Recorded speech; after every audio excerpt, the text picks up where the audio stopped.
Pas ibu saya masih hidup tuh saya nggak pernah dikasih ibu saya. Wah, itu rasanya masih dahsyat sekarang, Mas.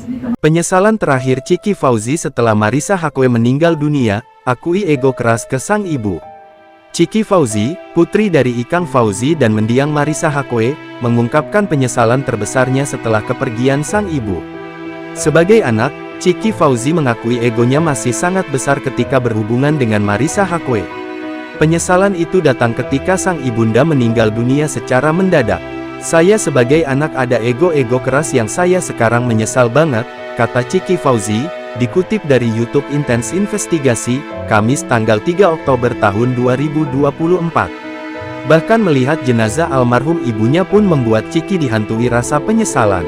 Ketika saya melihat jenazah ibu saya, apa yang mau lo banggain sih, sambungnya.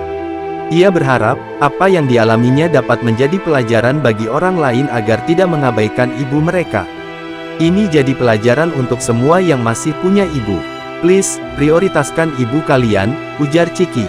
Jangan banyak melawan, jangan kayak saya, jadi banyak penyesalannya, tambahnya. Meski berusaha ikhlas, Chiki mengaku masih mengira sang ibu belum meninggal. Saya masih ngerasa ibu ini mungkin masih keluar kota aja, nanti mungkin balik, paparnya. Selain itu, adik Bella Fauzi ini menyesal karena sering mengabaikan ajakan ibunya untuk ngobrol di saat-saat terakhirnya. Terus, sini dong ngobrol sama ibu di meja makan, ibu kangen. Saya banyak abaikan, itu nyesel banget. Pas mandiin wah dahsyat banget, kata Chiki saat ditemui di rumahnya, Kamis tanggal 3 Oktober tahun 2024. Dikutip dari kompas.com.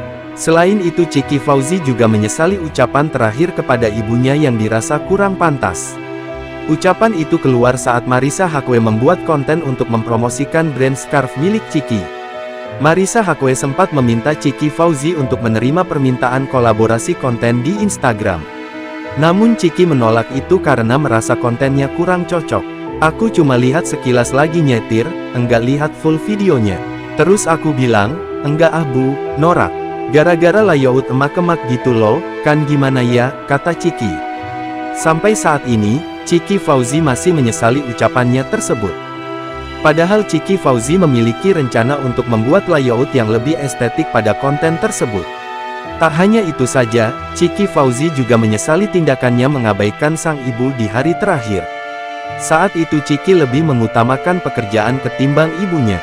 Saya itu sayang banget sama ibu saya tapi memang keasyikan dengan dunia sendiri tapi semua penyesalan itu kayak, ya Allah, ujar Chiki.